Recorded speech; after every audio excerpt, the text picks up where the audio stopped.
നമ്മുടെ ഒരു സൗദി കസ്റ്റമറെ ഒരു വർഷത്തേക്ക് ചെമ്മീൻ സ്റ്റോക്ക് ചെയ്യുന്ന ഒരു വീഡിയോ ഇട്ടപ്പോൾ അതിന്റെ താഴെ വന്ന കമന്റുകളാണ് കേട്ടോ ഇത്. എന്ത് തേങ്ങക്കാലം ഒരു വർഷത്തേക്കൊക്കെ സ്റ്റോക്ക് ചെയ്യണത്, എന്തിനാണ് ഇത്രയും പഴയ സാധനം കഴിക്കണമെന്നൊക്കെ പറഞ്ഞ കമന്റുകൾ കുറെ ഉണ്ടായിരുന്നു കേട്ടോ.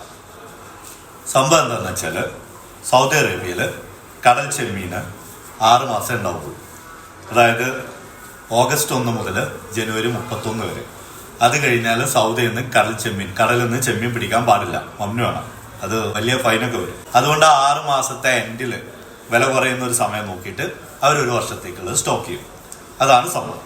അവർ 6 മാസം ഭയങ്കര കച്ചവടമാണ് മാർക്കറ്റിൽ. ഒരു 6 മാസമാണ് ഇവിടുത്തെ ഒരു ചാകര എന്നൊക്കെ പറയുന്ന സമയം കേട്ടോ. ചെമ്മീൻ്റെ കൂടെ ബാക്കിയുള്ള മീനുകളൊക്കെ കയറും. കുബ്ബാത്ത്, അതായത് നെയ്മീനൊക്കെ ഉണ്ടല്ലോ, കിങ് ഫിഷ്, അതിൻ്റെയൊക്കെ ചെറുതും ഒരുപാട് മീൻ കയറുന്ന സമയമാണ് ആ ഒരു 6 മാസം. അപ്പം അതുകൊണ്ടാണ് അവർ ഒരു വർഷത്തേക്ക് ചെമ്മീൻ സേവ് ചെയ്തത് കേട്ടോ.